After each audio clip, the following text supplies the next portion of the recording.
Hey, everybody. Welcome back to Comics Only, the only podcast where comedians talk about comedy with other comedians. My guest today is writer and comedian Derek Mcdannald. What's up, dude? What up, dude? Thank you for having me today, man. Of course, appreciate dude. it. Yeah, no problem. Had to watch a couple of your episodes. I enjoy watching, so it's good to be on, you know? Oh, yeah. It's the dumbest podcast of all time. I'm just about ready to give up on it. Yeah. Yeah. Just like comedy. Yeah, I'm going to quit tomorrow. We just talked about that. Hey, Chris, I'm not going to be at Bullshooters on Tuesday. You're going to have to figure it out. Yeah. Good chances are I'll have killed myself by then, too. Sick. Can I have your entire setup? Yeah, we'll just leave it here before you set up. Okay. The comics have to fight over it. Rent's $250. You have to pay my aunt. Yeah. Oh yeah. By the way, you got to feed my dogs too. Yeah, that would be great. Actually. Yeah, they're all separated in different foods. Yeah.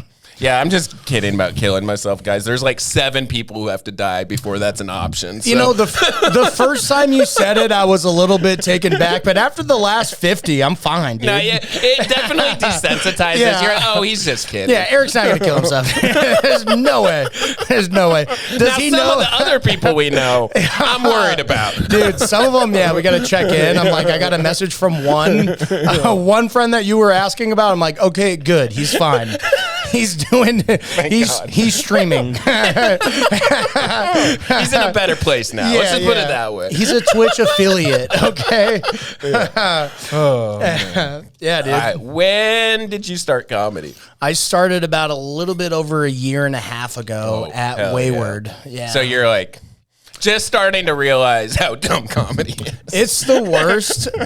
I don't know why the fuck I keep doing it. Yeah. My wife, I think she's at first, she's where I am, where she was a year and a half ago. Mm-hmm. Like, now the tables are turned. She knows, like, this is what I do. Yeah. But a year and a half ago, she was like, you can go out once a week, maybe. Oh, you can go out maybe twice. What the fuck are you doing? When are you going to make money? I'm like, just so you know, honey, there may be there's a high chance that I will not make a single penny doing this. So just hope you know, like, nothing's coming from this. I mean, just straight up, I'm not close. Like, like considering the money I put in, like, forget the equipment, just gas money. Dude. Fuck, dude. Like, and the whole etiquette about shorts. It's like at the open mic, fuck that shit. Somebody told me early on you need to wear pants. I was like, eat my balls. I have $70 bird dog shorts with built-in chonies that don't ride up my fat fucking ass, dude. I'm wearing my bird dogs. It's 110 Devil's Advocate, degrees. Okay? Fuck you, dude. Yeah, it's so fucking. Crazy. How about when there's no more mics outside, we all wear pants? How about that? Oh, dude, this fucking mic drop mania and fucking Devil's Advocate. Like, you expect me to fucking sit there and be pleasantly happy to do comedy. I'm like, I'm just thinking about when I'm going to go up. You know, can I go up? I can't. I keep going in and out, getting water. You know, I just stopped going. I mean, we live on the west side, so like, to make it out to the east side is just like, I got into an argument with my wife. I don't know what your motivation is. I'm like, I need to get the fuck. I need to go. I want to get a flat tire coming back. You know, like, whoops, sorry, honey. I'm at the Carl's Jr. parking lot right now. I'll be here for a couple hours. Gotta fix this flat. And I have AAA. Yeah, that's awesome. Yeah, I've been doing it for about a year and a half. First mic was at Wayward. And the very first time I ever did it, somebody got into a fight in the like Joey. No, it wasn't every time. I made that joke like a week ago. Every time that happens, it's like, was that Joey and Kate? I'm like, no. It was just a couple Latin fellows getting into a little entanglement. Oh, good thing they didn't stab each other. It was fucking, they were like, it was fun though, because I remember just like being like, just having fun, talking shit to them about them. You know, I was just like, why don't you guys just close your eyes and start swinging? That's what I do. You know, so just saying stupid shit like that. And I've just been hooked ever since. You're pretty good at that. Like, some comics, it takes a long time. It took me a long time to figure it out.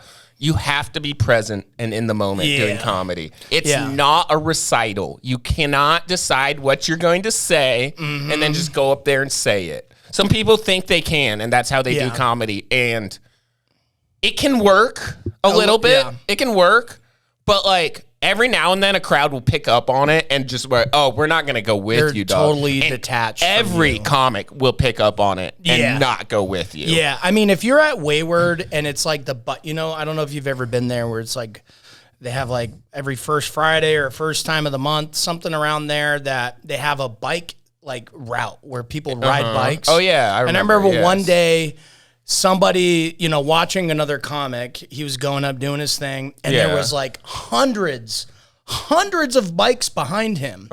And Chris caught onto it and fucking got a huge pop, was just riffing on the bikes behind him. He's like, dude, you weren't even, we were all outside while you were inside doing your little fucking stand-up or whatever. Yeah. So like being present like that, like seeing that helped me be like, okay, I need to like just not take it so seriously and just try to have fucking fun. Well, it's just, it's a performance. It's different than like a recital in that like an audience will appreciate it more if you can show that you're like in the room with them. Yeah. And I think that makes it fun too, because like you're there with everybody else. Like you're letting everybody know you're there with them. Exactly. A little like 1 or 2 line riff about something that's like happened earlier in the show or that's going on with an audience member really goes a long way. Like they'll really settle into your set in a way that where if you just pop into and start your bit, like sometimes they can just kind of pick up on it and they're like, oh, he's not comfortable. Like, he is standing there. His shoulders are connected to his ears. That's how I was a lot. I was all like this. Dude. Oh man, when I first started, awkward. I had to hold the mic with 2 hands.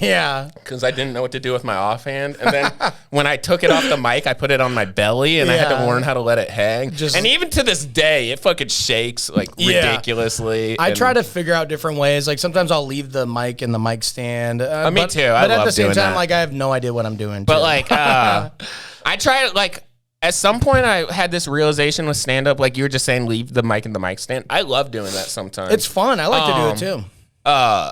And I realized you should just try to do everything. Learn how to do everything. Like, absolutely. Doing everything, like trying. The first 6 months I did stand up, I sat on the stool, and like because it's just more comfortable. Like I felt less nervous. And like at some point I just realized it was a crutch, and I was like, oh, I need to know how to do stand up standing up. Like, and I know too, like moving. Like it's more engaging. Like people are gonna want to like watch you because we're animals, dude. We're predatory fucking creatures. We're more inclined to see what you're doing if you're moving around. Also, somebody told me too, if like you're bombing too, like get out of that space of where you like initially bombed, like move to another spot on the stage. Oh, interesting. Which does not help. Yeah, that's when you're bombing. You are bombing, sir. You're like, am I funnier over here? No? Exactly. Okay, just checking. Just checking. It does not work. I know that's really funny. Yeah, though. When I'm moving though, I'm definitely more nervous, so I should probably try to sit down. I try to do that with the mic stand because I do like I'll pace and shit and I'll walk back and forth. I don't know how much it's interesting. Every now and then it's like appropriate to sit, but like I've only ever done that when it's like such a dead room that I can't even take it serious. Yeah. There's like 3 other comics in there, and I'm like, all right, I'm just going to sit down and like fucking I listened to something guys. that you said too once on one of your pods where you're like, if it's just a bunch of comics, just like abandon all your material. And just I mean, what's the point? It totally makes sense. The only exception is if you have a bit you want to try for the very first time. Okay. Because like that's true. Yeah. If it's that new, then like they won't really pick up on that you've like said it before. There's something about when you get in like the rhythm of saying you've said a bunch. Comics just pick up on it and they're just like, this isn't gonna work on me. And I only have like literally one joke. That's all I have for the year and a half that I've been doing comedy. I have 100% charisma and one, joke that may work. Every time we're talking like maybe 47% of the time, which is it's good. Yeah. It's good, but also like I'm just sick and tired of doing it. Are you a baseball guy at all? I'm not a baseball guy, but I feel like it is like baseball in a Comedy's sense lot where it's like baseball. it's not every time you hit, it's the overall sum of how many times you've swung the bat or whatever. I think the percentages are a little better in comedy than baseball, but it's like not that different. Where like the best baseball players, they say, this is like a famous phrase or whatever, but they say they succeed 3 out of 10 times. Like the best hitters get hits 3 out of 10 at 3 bats. out of 10, which is So, like, good. it's a lot of failure though. Yeah. Like it is a lot of best failure. players fail 7 out of 10 times. And also, we're talking about professional like- athletes. Like, there's not that many. Like, I'm one of the many not very great comics in Phoenix. Me too. I hear you. So, like, the pool of missing is probably greater than the people that, you know, can go up every time and just fucking. I think with do comedy, well. if I'm like being honest, and if we are like doing comedy as much as you should, it's like 50-50. 50-50. Like half your sets one go night. well, half sets go. Doesn't it not go well. like that sometimes? Like you do a feels good like- set, and then you wanna ride the high, and then you go do an open mic. Oh, I don't know. go. Let's say woodshed, and then you fucking eat dick, and then you're like, well, that was dumb. I should have just enjoyed my night. Yeah. I should have just had fun and not have to like think, oh, I need to get up every fucking chance I can. It's like Sometimes. sometimes. I don't. As long as I had a good set, I can like kind of focus on that, even if I Yeah. bomb later in the night. Yeah. Especially if it's like a dog shit mic. Yeah. But like, yeah, I feel like I get caught up on streaks sometimes where it's like I'll bomb 5 or 6 times in a row, and I'm like, oh, I'm bad at like nobody likes me, and I'm bad at comedy. That's how I felt this past week. So don't you worry. I was it happens in a dude. slump. If you're just doing it enough, it's just statistics. Everything's gonna happen. I've also had 6 sets where I do well in a row, and Yeah. I'm like at the end of that, I'm like, I'm a comedy god. I'm really figuring something out. And then like I bomb the next set, and I'm like, oh yeah, no, it's just numbers. It's just like I got lucky. It's like if we're all being honest with ourselves, like none of us are affecting crowds that much yet. That's like what makes a great comic. Yeah. It's like if you do well, it pretty much means the crowd was hot. Like, yeah, I'm not. I'm not trying to like take away from what we do. Like, there's a lot of comics in the Phoenix scene that work hard and like do comedy a lot, and in my opinion, are good and funny.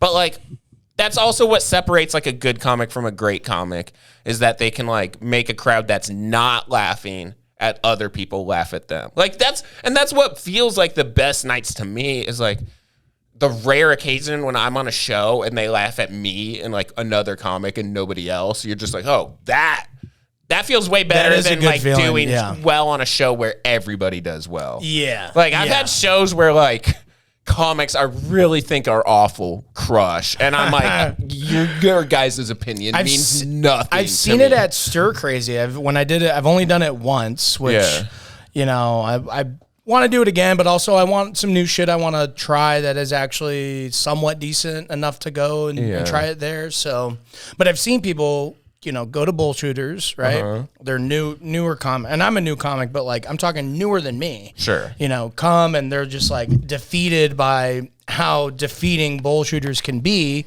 and then I see them at Stir Crazy, and it's like they didn't do too bad. You know what I mean? Yeah. So it's like I guess it is the crowd, but also like if you're there at a show, which I've done. I did like a weekend with Aldo and Mason in Dallas, Texas. Cool. 4 shows. Should not have been there. Should have been somebody else. I was not deserving of that. I should have waited. They should have waited at my 5-year mark to give me that. Yeah. And which was kind of a good thing because I ate shit. Derek, every Aldo's been fucking doing comedy night. like 2 years. You're okay to open for him at a year in. Well, it wasn't. They brought me as like a guest. Like it wasn't. I'm just saying, okay. like, you know what I mean? Like, yeah, you're all right. I like to be humble. Yeah, I don't it's want good to be humble, Yeah, I don't but want to be. you're all right. But also, I eat shit too. Yeah. And what I'm saying is I ate shit back-to-back nights in front of a full packed House of Comedy, Plano, Texas audience. Yeah. And like, you guys don't like Toddler Fight Club? You guys don't like, you know, my mom's fucking box of Polaroid black penises? Like, you guys don't like this stuff? True story, you It's motherfuckers. fucking true. My mom died for this. She died so I can come and tell all of you in Plano, Texas about my mom's affinity for fucking black wiener. And I mean, eating shit is good though, because like, It makes you better. Forces me to be like, okay, this isn't working, whatever the fuck I'm doing now, and I really need to get back into the fucking, I don't know what you would call it, the fucking studio, or it's not even a studio, it's more like a, where do scientists go to work on shit? A lab, there we go. Yeah. Back in the lab. Yeah. Trying to figure out why the fuck this isn't working. Totally. Stir Crazy was good, though. Especially with this one joke that I have, I found out immediately where it fell off. Right. I was like, oh, this is I'm trying to Stretch recreate. it too Exactly. much. I'm stretching it too much. So, Yeah, I mean, that's what I was going to say about Stir Crazy, especially if, like, you're doing the mic when it's sold out. It's like, you should do good. Like, they're there and they want to laugh. Like, I was there last week and I had like an okay set. Yeah. I left feeling like I bombed. Like I was frustrated with myself. I was upset. Like giggles or chuckles? If you asked anybody that was there, they'd be like, yeah, Eric did fine. But it's like, I wanted to crush. Like, I get like that sometimes too, where Gage is like, dude, you did fine. You did better than most people. But like being hard on yourself's good, I think. Yeah, I need to. Like, I really need to. I really want that to be the standard of my comedy, doing well. And I know it was possible that night because other comics did it. And I just didn't make the cut like as high as I wanted to. Yeah. You know, now, like, do you have shit that you use to like dig yourself out of a hole at all? I wasn't really in a hole. It just wasn't hitting as hard as I wanted. Yeah. Like it would have been weird to be like those child predator jokes ain't working. No, it wasn't that. It was have you heard my one about how it's like weird that Switzerland gets to pretend they were neutral? Yeah, I heard that at Wayward. I think you tried it the first time at Wayward, maybe. Maybe I'm wrong. I don't know. But it was fun. It was a great joke. Yeah, it's been going well in general. And, like, it's done great a lot of times, and it just didn't that night. Did okay. Do you like, record yourself and then go back and be like, oh, I said this wrong or something like that? Yeah. I need to listen more, dude. I record, like, almost all my sets. Every now and then I get super... I'm so dumb, dude. I'll get superstitious and be like, this is an important set. Like, it'll probably go worse if I record it. Like, I'm not going to record it. Okay, I'm so happy that you mentioned superstitious things because I'm like that too, dude. I'm crazy. I'm like that too, dude. Especially when, like, even it goes from, like, sports to, like, to things that I'm into. Yeah. Like, I have to wear the same type of socks sometimes, like, for some weird reason. It, like, doesn't make sense for all the times where, like, I'll have a thought in my head where, like, I wore these socks at one time. Let me put these on. Or, I like to watch people before too. Like, I feel like if I'm not prepared, I'm setting myself up to fail, which means sometimes watching the people see what's getting said, especially the person right before me, you know? Oh, always, dude. Always I'll watch the set before me, even at like the worst open Is mics. it bad to shit on that person every time? You don't do that at Stir Crazy, right? You don't shit on that person. Like, is that the etiquette? No, Unless I mean sometimes balls, you do. you're I like, fucking I've made fun of Raven. Okay. I followed Raven at Stir Crazy last week, and I go up and I was like, "Hey, give it up for yourselves for making it through 5 minutes of Raven." It did pretty well, I think. Yeah. From my memory, people liked it. Was he? Yeah, he's probably laughing louder than everybody there. I did that. You know, Devin Hannock. Yeah, I did that. I do know. I was on his show last Sunday, maybe 2 Sundays ago. The highlight show. I did a little guest spot, and I did that line because his host set was a little weird. Yeah. And it fucking crushed so hard. They were like, "Yeah, that was a weird set." It's so funny to do that to a producer of a show. I feel like Devin has that show at Stir Crazy because that's where all the good Puerto Ricans cut hair at.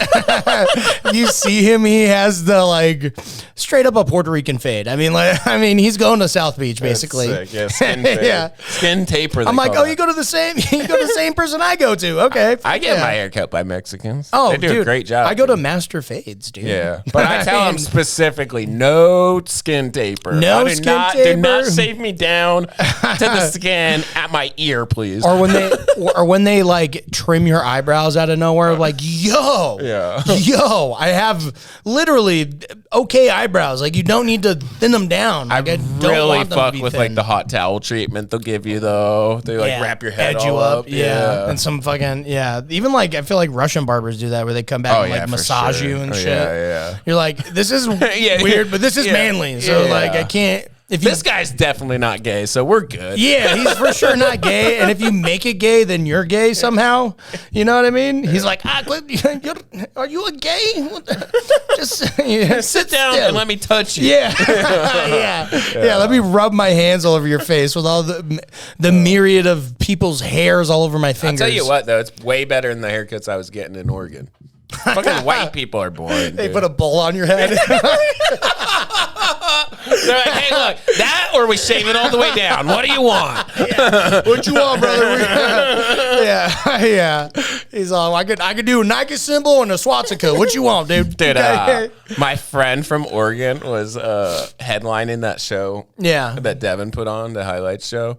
And he fucking came out after my set, and he was like, they love you here. Yeah. Because I had like a good set. He was selling Matt Delgado. He's like, I've been watching Eric Baum with material like that in Oregon for like 3 years before he moved here. Devin is, I love Devin because he just like, he's just himself. He's honest as fuck, and I feel like you need some accountability. Yeah. You definitely need somebody to be like, come on, fucking always. chill, dude. You know what I mean? So it's good. It's Chris Herb for you. Chris Herb, I mean, Chris Herb definitely is. I said I had like 10 minutes once, and I was like, I think I could do. He just laughs. No. He's like, realistically, because how I presented it, I was like, yeah, I can maybe do 10 if like 3 of it was like Crowder. He's like, that's not 10. You technically have 5. I was like, okay, you're right. But it's good. It's good to know that, so now I don't sound like a fucking idiot somewhere else, you know. But that's like, I guess the process of it. I should always just. I mean, my policy's always just been do whatever time you're offered. Like, unless I was offered to like headline a club, I'm not gonna say no to a gig. I'm not. I mean, dude, I did a dating show. One time, I'm married. One time, the fuck?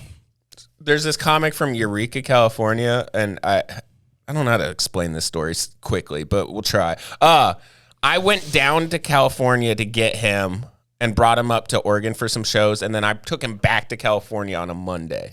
And I was like, hey, man, is there an open mic in town that Monday? And he was like, no, dude, we'll just like open the club and have a show there, because they have like a club in town that he's like really cool with. Yeah. And so we like have a special Monday night show that I'm supposed to headline and do half an hour. Holy fuck. Nobody shows up except for the comics on the show. And I did a half an hour for 6 comics that were only hanging out because I had hung out and watched them. So what did you do? Did you do just like your rate? Did you do 30 or did you? I did 30. You did? Yeah, I tried to riff a lot to keep it like, and then I just like ran just a bunch of roasting on material. the people that are there. I don't know. I mean, it was pretty like chill, but like it was also just like horrible. Is my point.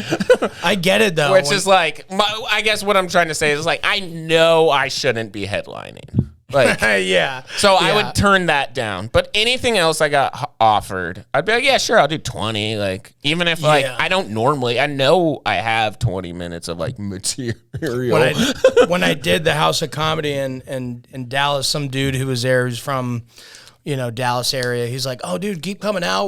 We'll get you on, you know, all these shows, which are, you know, bar shows. He's like, I'll give you like 15, 20 minutes. And after that weekend, I was like, I have nothing. I have nothing to give you. Did you not just see me? Why are you being so I feel like you're being an asshole to me. You know what I mean? That's how my fucking brain is. I'm like, are you being rude? Like, you just saw me basically sashimi dick and, you know, self-feed myself. Yeah. There's something wrong with me. I like it more when people are mean to me. Yeah. It makes me more comfortable. Dude, yeah. Somebody commented on a clip of my other podcast, and they were like, man, podcast equipment is too inexpensive these days. And it made me laugh so fucking hard, dude. Yeah, it is. They're making just like, I wish you couldn't do this. Oh my god, so funny, dude. But it's humbling though. I mean, I feel like I enjoy it. I would tell you if I didn't like it, but I feel like it's within the scene too, so it's interesting to me just in that sense. Of course, yeah. Which you mentioned, like the other 30 comics do you know who else listens? Does anybody tell you? To this? Yeah. Oh, yeah, people tell me, dude. Yeah. The people who like this podcast really like it. I just wish it was more than like 80 people or whatever. Yeah. I don't know if it ever will be.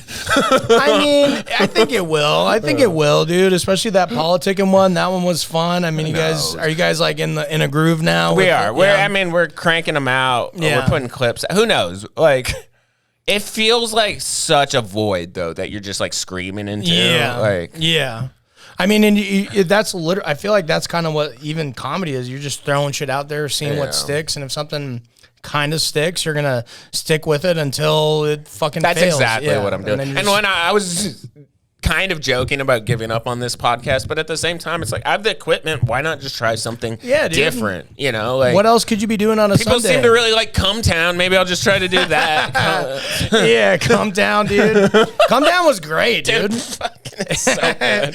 I fucking didn't give it a chance for a really long time. A couple people were like, man, it's really great. And dude, Nick Mullins is so fucking people funny had dude. Fucking like, I had heard also that people didn't like the podcast because it was like so offensive or whatever. And like, so I was when people would be like, yeah, it's great, I'd be like, yeah, sure it is. You know, like kind of like, I bet you like hearing the N-word a lot. And then my buddy was like, let's go. He was like, Nick Mullins in town in Portland. Yeah. And I went and saw it. I mean, it was one of the funniest shows I've ever been Dude, to. And then I started kind hilarious. of giving Come Town a chance. And I was like, oh, this is amazing. It is fun because it's all, I mean, those guys are really. I mean, that's just my brand of humor. Like, yeah, just the fucking nonsense. It's like over the top. Yeah. It's offensive. Yeah, it's offensive. You want people to feel a little uncomfortable. If you put this on for any other person, they'd be like, what the fuck are you listening to? I'm taking this improv class at Stir Crazy. Yeah. Because Brian, you know Brian? He does the sound there. You're not I there think a I lot, ran into so, him once, but I don't know him. He's a good dude, and he teaches the class, so it's just like a good chance to spend time with him. And like, I found improv to be very helpful at what we were talking about with being present. Yeah. It just forces you to be, instead of like, know what you're gonna say, you're like listening and trying to respond, and it's like good practice for trying to do that on stage. I found it actually to be very helpful. I bet, yeah. I feel like that's hard because I that's how Wayward was this past Thursday. Literally, there was like 4 girls and a guy, and I'm sitting there doing jokes. It's just not working. Yeah. And we're just sitting there talking shit. I'm basically just asking him any question I can, and I feel like I'm comfortable in that. So I feel like, is it weird or dumb if you do like a stand-up comedy class? Like, you're doing improv. No. I mean, people are like, just don't tell people. You won't get anything out of it at this point, Derek. Okay. Except you would get to do like a sold-out show at Stir Crazy. That's nice. That's pretty cool. That's nice. But from the class, you would basically get like to write. You would like practice writing bits and like trying them in front of the crowd, but you wouldn't get anything you wouldn't get from an open mic. Okay. And like, I have this joke I always say about comedy classes. It's like, put the mic stand behind you. Yeah. Hold the microphone close to your face. Yeah. Boom, I just gave you a comedy class. And don't yell in the mic. Yeah, don't yell in the mic. Drop the mic. Yeah, drop the mic. Don't be if like you're gonna yell. dumb fatso like me yelling into the fucking mics. Yeah. I feel like I'm good with the just like riffing, off the cuff, that kind of thing. What sucks, what I feel like I'm not good at is like just writing funny itself. It's hard. It's really hard. And what's really, really hard is writing in a way that sounds like how you talk. Exactly. It's so Holy hard. shit, yeah. Like, yeah. much I'll write something and then I'll say it and it's like, I don't even talk like this. Yeah. Like, nobody's going to believe this. I don't ever say nor. What the fuck, nor? Nor. Was this fucking Shakespeare? Yeah. But technically, that's like proper English. I mean, it technically, but I'm a fucking... I look like Shrek if he was boiled. Like, I don't, I can't. So that's basically what I'm doing right now. I have like a comedy writing book, and there's like exercises to do. Like, I did like a personal There's ad. a book called How to Write Funny. Yeah. Which is really good. That's a good one? Okay. It's good. It's I feel like this book that I'm reading though is like one of those where you have to reread again. You know what I mean? Like you're not really. You have to read that's it twice. Like every Jesus book. Christ. Yeah, but I'm like that though. I have like ADHD, so like I'll think that I'm reading, but then I'm thinking about my kid fist fighting somebody on the playground that happened early. You know, like my brain just goes off somewhere else. You know, and I have to go back and reread. This book, How to Write Funny, it's written by the guy. He was I think he started or was like an editor for The Onion. Mm-hmm. And it's not specifically about how to write jokes. Mm-hmm. It's just about like how to be funny. And I found it way more helpful than any joke how ever to be about funny. Yeah. About like, because it's just a little bit more like it's less like formulaic than trying to like write bits or whatever. Yeah. I'm definitely I'm open, and I'm very curious on just other people's perspective, because I realize like that's all comedy is just having a perspective. Like, how can I demonstrate my perspective in a funny way? Right. How to have a unique perspective, but make it like relatable. Exactly. You know what I mean? It's a very fine balance of like, you're trying to say something that people don't really like, wouldn't think to say, but can relate to or understand. Or it's like you want advice too. Like there's definitely advice in the book on just how to write or things that you can do to help yourself get better at it. Like, writing a story, or, writing the full story and then taking each sentence and then trying to add in funny in between each sort of sentence, like just exercises like that, like writing a personal ad. Right. Like that's kind of funny. So I have to read it from my phone because I can't memorize anything. I don't even know. That might be a problem at some point. I can't memorize. I got to be a professional and memorize my shit, but it worked. I definitely got some laughs. You know what I think I'm going to it. start doing is doing an open mic where you get 4 minutes if you use notes and 6 minutes if you don't. You get a minute cut. There'd be so many people if you give that option and where it's not frowned upon, I'd be doing 4-minute sets every night. Every night. But I'm okay with just not looking at my notes. Yeah. I'm fine. I'm fine with just let me get off stage early, please. But the thing is I won't do anything that I have written. That's so That's funny. What's fucked. That's so funny. Whereas I'm like, I'll at an open mic that's not stir crazy, I'm running the light, dude. I'm like taking another 30 seconds. Fuck all you guys. Fuck you. What are you gonna do? Yeah, right. Yeah. Come get the mic, pussy. Yeah, we're gonna fight over a mic. Give me 30 more seconds. One time when Joseph was still hosting at Tap 2. Yeah. But he was using my equipment. Yeah. He what did he say? He was like, "Hey, comics, this is an open mic, so you can do whatever you want, like new jokes, riffing, crowd work, whatever." Yeah. And I went up, I was making fun of him. I was like, I love how Joseph was like telling us what we could do at an open mic. It's like the crazy, yeah, you know what I mean? I was like, I'm going to riff about pedophiles for 5 minutes. What are you going to do? Come and take my microphone from me? This is my equipment. Yeah. If I wanted to do a 30-minute set right now, I could, because this is mine. Yeah. You basically adopted an open mic too, which I think is fucking hilarious. It was so funny. Dude, the owner called me and was like, "So you're hosting now?" I was like, "I guess." I think it's yours, man. I don't. I may or may not have talked to Joe, and it sounds like it's gonna be yours. Oh, yeah, I'm happy to do it. Yeah, I was kind of doing it, not doing it, but I was showing up with the equipment and having to hang out until the mic was over. Yeah, and no, it's really close to where I live. Yeah. I love how strong the scene on the west side is right now. I feel like it's getting better, dude. I mean, there's another. Are you gonna do JJ's? That maybe. I don't know. I might try it out. I don't know. I want to talk to Chris, see if I can. You go get down what, there like and do 2 it. minutes? Get 3 minutes. You get $100 if you win the first prize. That's pretty cool. Which isn't that bad. Which it seems like that's kind of just how comics are staying alive at this point. So many other mics are having what was it? Cheers. I did Cheers last Friday because I've just never done it. Yeah. And it's actually a great room. For an open mic, it was great because there's limited. I heard comics. that was a good night. I went on a night where There was like 100 people there, and none of them wanted comedy to be happening, and it was horrible. I had to yell at this dude. Yeah, I was just like, rah, rah, like, because he was talking so loud, and he kept getting louder the louder I got, so that he could keep his conversation going. And I was just like, this guy. No one wants to hear your construction story. Like, fucking, let me do my shit, dude. Yeah. But they're giving out like a gift card for. Yeah, hell yeah, they do. Whatever. So I feel like, that definitely entices people. I don't know why people come to bullshitters. So the night that I went there, I was like saying bye to everybody. And Holiest was like, where are you going, dude? You might win the gift card. I was like, I'm not staying here an hour and a half to maybe win a $30 gift card to Cheers. I don't drink. Like, what? This is worthless to me. Like, I was like, you can have it. If I win, it's yours, dog. Just tell him I said so. If that's still there, if that's true, just know I'm going to be like, Eric Sparks said I could buy tater tots.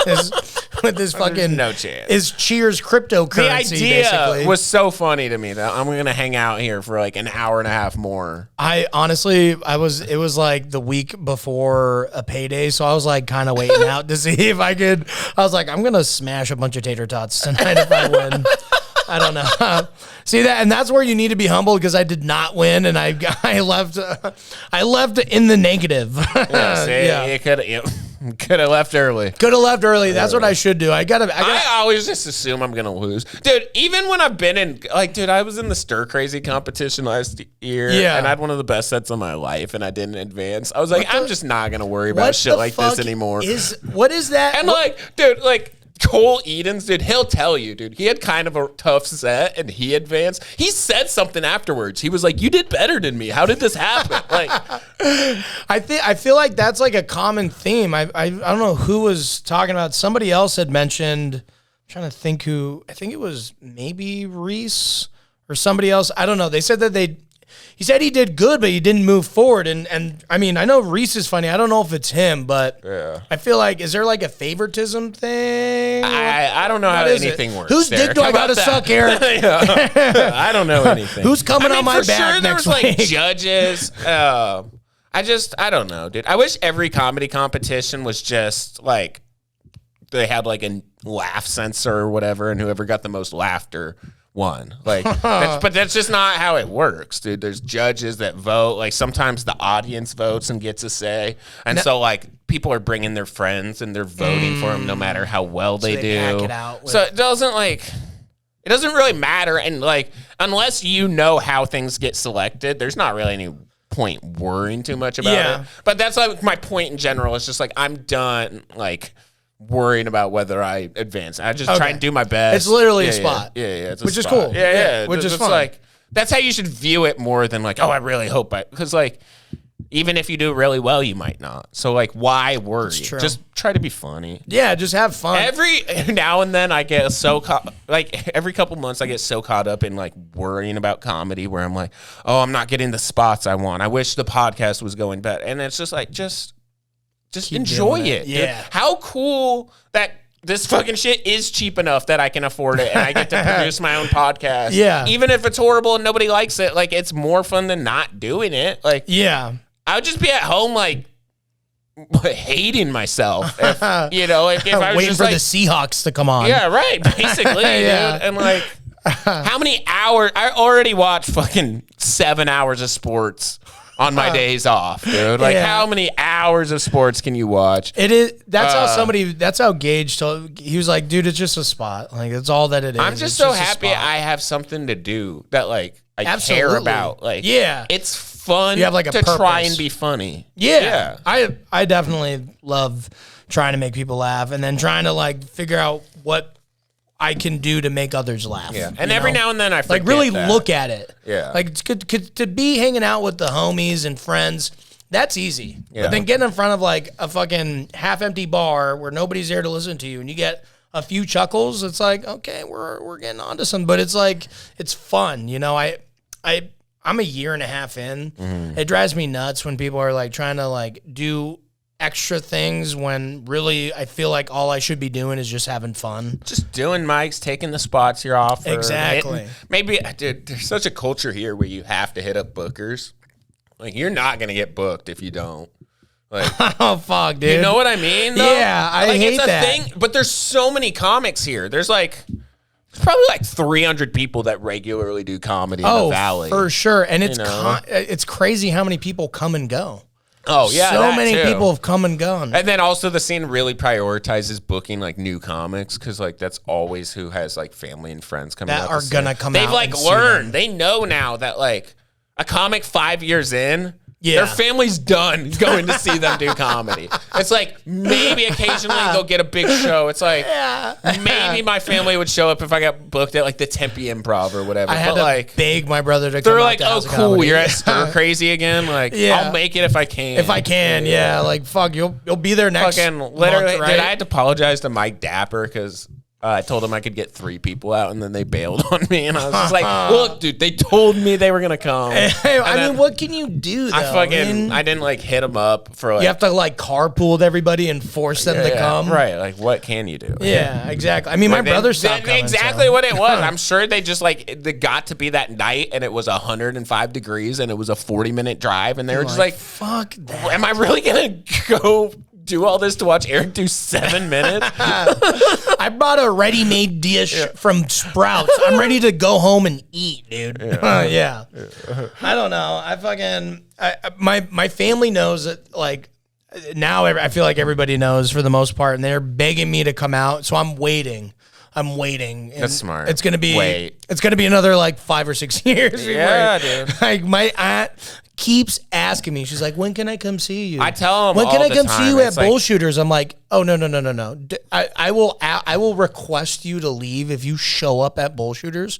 Are you fucking kidding me? Seeing my Aunt Tammy there, I the don't feel whitest, good. sweetest lady ever. It's like, oh hi Derek, how are you? Oh my god, so good to see you. I'm like, please leave. Please leave. It's not a room, dude.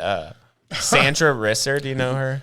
She's like an older comic in the scene. She's like an old lady. I'm sure I've seen her before. No, it doesn't sound familiar. She came out to the mic at Bullshooters a while ago and brought a bunch of family. And it was like, I was like, it's so funny you guys are here. Oh, yeah. Do you remember now? Yeah. They were like sitting right up front. Yeah. She's so sweet too, dude, though. She and another comic got in a beef recently because they both do a joke about how their tits are 34 long. And like one of them's like, you stole my joke. It's like neither of you came up with that joke. I mean, if they both have long titties, I mean, it's very easy for them to come up with that. Like elderly women, of course. That's happened to me, though. No, I swear to God, I have a toddler Fight Club joke. You know Jesse Gonzalez? Oh, sure. Yeah, he told me basically that was the same thing that he did, and I was like, "What? So what do we do in this situation?" Oh, yeah. I've had that happen. I don't know what to do. Do you want me? I'll stop doing it. Yeah. I mean, you know Savan Patel? I do know, yeah. I saw him do a joke about how he doesn't really like identify with either political party because he thinks you should be able to own a firearm, but women should be able to kill as many babies as they want. Yeah, and I have like that exact same joke where it's I don't identify with either political party. I think I've heard you say that several times. Yeah. No, I do it. I do it a lot. And I told him, I was just like, hey man, just so you know, I do a very similar joke. I don't think there's any reason you shouldn't do yours. I don't think you saw me do mine. Yeah, and like we're inspired and came up with it. I don't think it's like an insanely hard concept.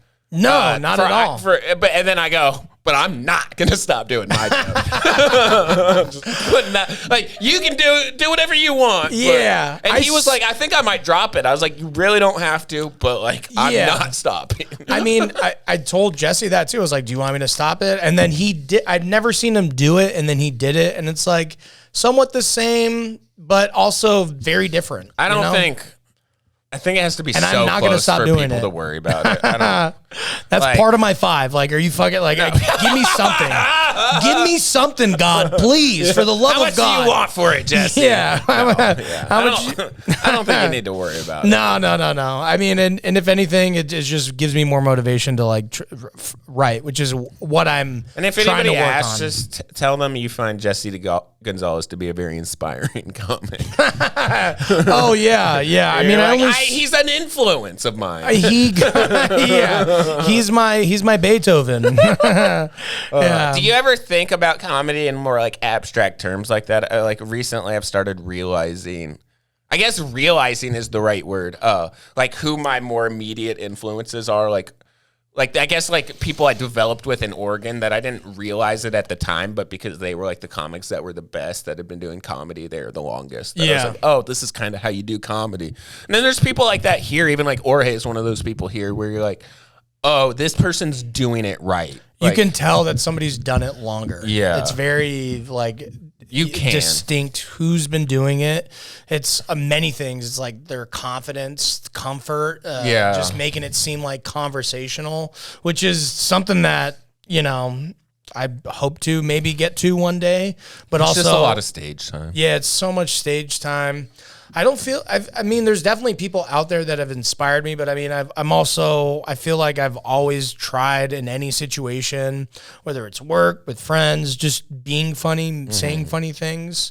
So I definitely had my inspiration. I mean, I wanted to do comedy since I was like 11 years old. Oh, that's crazy, really. Yeah, like I had a Dave Attell CD, like Skanks for the Memories. I was like, oh yes. So like I like silly shit, and I also like Dane Cook, for example. Right, Dane was two great. Different styles, you know, but also like I have a wide range of people that I enjoy. Like I can, what's his name? Dimitri Martin. I can watch him too. He's funny as hell. Dude, there's a lot of there's a lot of comics that are great that like you wouldn't necessarily think are your style of comedian. Yeah. Which is funny. There's this woman from LA, her name's Lizzie Cooperman. There's no chance you've heard of her. No. I opened it for her at like a small club in California. Yeah. That's how I know her. No, okay. She's not like famous by any means. She's cool. She's kind of plugged into the LA scene. But she's not like, she's definitely not like famous like that. But she has a keyboard on stage with her. And when I saw her bring it up, I was like, I'm going to hate whatever this is. For sure. There's no way. There's nothing she can do that is going to impress me with this keyboard. Yeah. And you know what she does? What? She slams on it chaotically throughout her set and like uses it to like accentuate jokes. Yeah. So she'll like tell a joke and then like be like, bah, bah, and like it makes it so funny. And she'll like do this thing where she'll like have a couple like notes and she'll go back and forth to like build tension and then say something. And then her jokes are funny too. She has this great joke about how she's like, when my mom found out that I wanted to be a comedian, she said, Lizzie, women who do stand up are fat and and depressed. Yeah. And she's like, which just made me think that my mom had been doing stand-up comedy. Which is so funny on so many levels. That is funny, yeah. Because she's saying that she's right about comedy. And also she's fat and depressed. It's so funny, dude. Yeah, and then she slams on the keyboard. And dude, and then after her set, I go up, I was like, hey, do you play piano? And she's like, not even a little bit. She's the fucking coolest. Yeah, that's so fucking cool, dude. And like, I loved it so much. And like, to love it so much after having the perspective of like, I'm sure this is going to disappoint me. Was really cool. Yeah, it's going to be disappointing. If you haven't found out that it is disappointing at this time, like you are good for you. You have a severe mental But it was just so much better than her like actually playing stuff or whatever. Yeah. Well, I mean, people find, like, I like to bring the poo shiesty, and somebody asked me like, is this part of a bit? I was like, no, I'm simply just having fun. So if you see me do a bit with a ski mask now, you're my inspiration, Eric Spark. Is that your real last name too, by the way? Okay. Pretty cool, huh? Yeah, it's very cool. I was like, yo, that's probably fake. I was a little doing Donald Trump. I was like, it's a fake last name. He's a good guy. Good guy. Yeah, that's funny. I wonder. I didn't know people ever thought that. No, it is. Yeah. I mean, I thought that. I wonder. On my ride here, I was like, is that really his last name? Where are you getting away from in Oregon? Who do you know that you don't want to know? It'd be fun to just disappear. You ever think about that? Oh, fuck yeah. Do what my dad did and go to Key West. Yeah, my dad had the great idea. Like, he was in construction in 2008, and that's when the shit hit the fan in the housing construction business. Yeah. And just down in the dumps and left to Key West. Yeah. And then came back because he broke his rib on a fucking toilet. He slipped in the bathroom, probably fucking like a whore. And, then came back. It's not like people slip. Like, you know. I mean, he could have been doing drugs in the shower. Yeah, you know. Yeah, I guess. You know. I don't know. It might not have been fucking all a whore. these times that you've been in the bathroom, and I've now never slipped all of a and sudden in Key West, Florida, you broke your rib. You know how hard you have to fucking hit the porcelain to break your fucking rib? He's already fat enough. Like, it's not gonna hurt that bad. You know, I'm sure it hurts. It hurt. Yeah. I know that's right. yeah. It hurt so much you had to fucking come back to Phoenix. I'm like, oh, Daddy's back, yo. Yeah, the Florida, the West Coast. Key West is like the fucking, I don't even know what Key West is. It's literally its own thing. No, I meant Phoenix is the Florida of the West Coast. I'm fucking highly autistic, so that's probably what I couldn't understand what you were talking about. It's not like a very obvious joke. It just feels like Arizona feels like Florida to me in a weird way. It's just hot and desert, but other than that, like the people. Oh, they're the same. Yeah. They're like, let's shoot guns and drive fast and fuck you if you don't like that. And now we can buy a boat. Yeah. The people who go I know people that are from Arizona that move to Florida. Yeah. It's like, people like it. What do you? It's basically just. You're right. It's kind of like Arizona, but with the beach. Yeah, and it rains more. And it rains, and it's fucking humid. I couldn't do the humidity. Yeah, couldn't do it. I would die. Yeah. All right, dude. You got anything you want to plug? I have fucking nothing. I always feel kind of dumb asking that. I'm a fucking nobody. I host, Bullshooters Tuesdays, 7:30. I mean, this podcast is mainly for people that are like just starting comedy. Signed up for Stir Crazy, so hopefully Wednesday you'll see me at Stir Crazy this upcoming week. I mean, I've waited the allotted time. I did isn't there like 6 weeks or 4 or whatever? I don't know. It's been longer than that. The owner tells me that's not even a real thing, but I don't know if I believe that. So yeah, I've never gotten it sooner than 4 weeks. Who picks? Oh, it's random. Oh, it's random. For sure. Okay, and I think it actually is. Because I would never reach out to them. Not random. Yeah, the people they've been picking, like. You would know. I maybe shouldn't say this on a podcast, but nobody listens to this podcast anyways, dude. I've been talking to Lamar and Brian about how irresponsible it is that they have like basically a sold out club every Wednesday and they're just putting up 10 random comics. It's like I've been there a bunch recently where like 4 or 5 comics are doing comedy for the first time, and it's just like half of this show has been awful. Like, it's irresponsible. Dude. I saw somebody there. I get that, like, they want, like, they're trying to be fair, but, like, what would be really fair in that situation is, like, if somebody picked comics they knew were working hard and are funny and that don't get booked on the weekends or whatever. You know what I mean? Like, there's a bunch of people like me that are like sort of like kind of in it Stir Crazy, but like I don't get weekends there, and like I don't think I'm gonna soon. I mean, but is that what you got to do to like slowly get your way in there?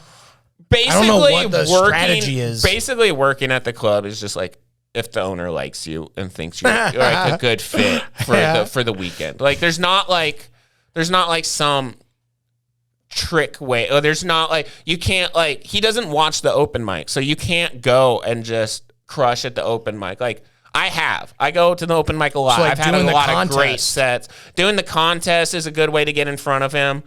I think he's one of the judges and he usually watches. But at the same time, like, I don't know. It would be interesting to see. Actually, the guy who won the contest does work there pretty regularly. Okay, that's but he already did. He already did before he won the competition. Wait. I know you were talking about competitions earlier, but so you got to win the contest to get inside the club. No. That is, that's what I'm gathering from this. The guy who won already worked Stir Crazy. Oh, okay. He already featured there regularly. Okay. Do you know Adam Dominguez?